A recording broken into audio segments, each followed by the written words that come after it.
Hello everyone and welcome to the channel, it's Mint Moose here, and today we're talking about Overwatch, the game where generally the optimal solution to every problem is to shoot it harder. But which Overwatch heroes would be wanted for war crimes if their abilities existed in real life? This is all just for fun, I'm definitely not a lawyer, and thankfully, neither are the Overwatch balance team. First up, we've got Reaper. This psychopath is literally named after the Grim Reaper. That's about as much subtlety as a brick through a windshield. The developers didn't even pretend to be creative, they just looked at death itself and said, fuck the scythe, give him 2 shotguns. This bastard doesn't play by the rules either. He melts into a cloud of black smoke whenever things get inconvenient for him, teleports behind you and your friends like a horror movie villain, and then hits one button. Wait! What follows isn't an ultimate ability, it's a fucking war crime. He spins through the room, both shotguns vomiting lead into every direction, while everyone within a 10-meter radius gets instantly promoted from active player to kill feed decoration. By the time the spinning stops, there's only a cloud of red mist and a slurry of eviscerated organs pooled on the floor where you used to be standing. At this point, the enemy team is filing missing person reports, and the only survivor is the poor support who watched the whole massacre unfold from spawn. In the classic words of the Blue Oyster Cult, don't fear the Reaper. In this case, you definitely should. Next up is Roadhog, biggest piece of dog shit. a man who looks like he lost a fight with every health and safety regulation ever written. This absolute biological hazard somehow healed by ripping a fat hit off a canister filled with what only I can assume is concentrated asbestos, battery acid, and his victim's guff. Emotional damage! The guy's medical plan is literally, have you tried inhaling more poison? Somehow, against all logic, it works. He takes one monstrous drag, coughs like he's trying to summon a demon, and suddenly he's back to full health, ready to continue his campaign of hooking and fucking. Roadhog had the Hague scratching their heads when he asked, is it still a war crime to commit chemical warfare on your own face? It's honestly impressive. He's got the body of a condemned warehouse, smells like an environmental disaster, breathes like a broken diesel engine, and still has the audacity to yank you across the map with a rusty hook before introducing your internal organs to what is essentially a handheld scrapyard explosion. Now we've got Junkrat, the physical embodiment of a migraine. Okay. It doesn't matter what lane you're walking down, what objective you're playing, or whether you're even paying attention. This unwashed pyromaniac is going to fill the entire postcode with explosions until something eventually explodes, preferably your skull. He has all the restraint of a toddler who's just discovered fireworks. This goblin doesn't aim, he negotiates with probability. He'll spend the entire match vomiting grenades into every doorway, corridor, and choke point until the laws of statistics eventually hand him a kill. It's less skill, and more like watching a raccoon accidentally solve calculus by knocking over enough numbers. I am the one. And if somehow you outplay this radioactive cockroach, it doesn't matter. The spiteful little sewer gremlin will throw himself at you in a suicidal blaze of glory just to make sure your kill feed comes with an asterisk. He doesn't care about surviving. His entire personality is making sure nobody else gets to have fun either. Next up, Mauga, the human middle finger to game balance.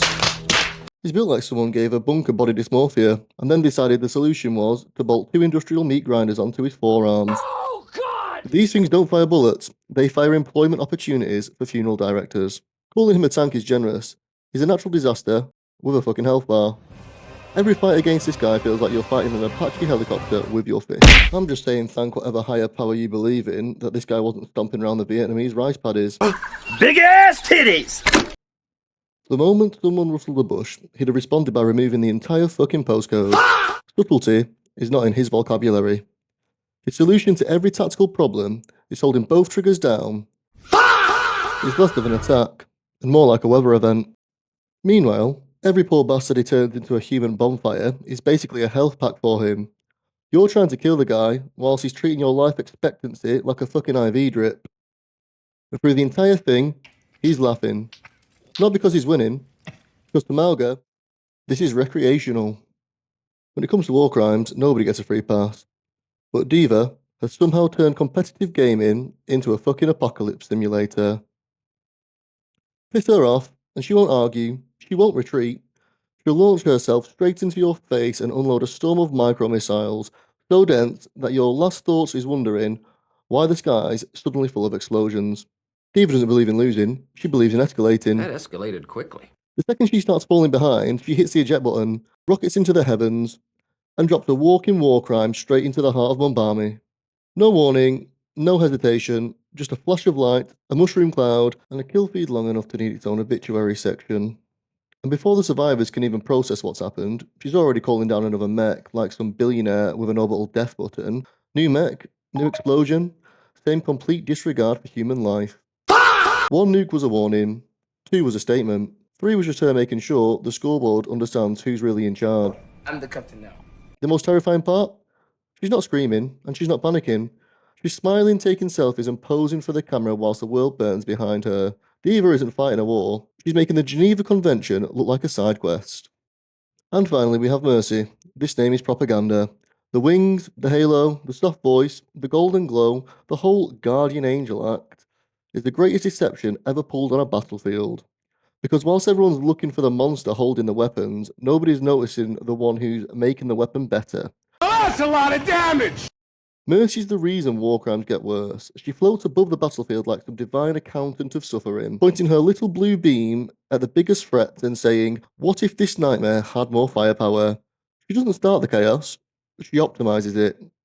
Every explosion gets bigger, every attack gets a little nastier, every enemy who thinks they've stopped the monster gets a reminder that Mercy was standing behind it the entire time, making sure it's healed and it hits harder than ever. And when things finally go wrong for the monster in question, she presses a button and drags the dead back into the fight. Not because she wants peace, because she wants the war to continue. The terrifying thing about Mercy isn't that she looks like an angel, it's that she's the kind of angel a battlefield would pray never arrives. Not the angel of healing, the architect of destruction wearing a halo. If you've made it this far, guys, thank you for watching. I appreciate every review and subscription because I'm a very new channel and appreciate all the help I can get. If you've enjoyed this, let me know in the comments if there's anyone that you think should be in the list as well, and I'll consider making a second one.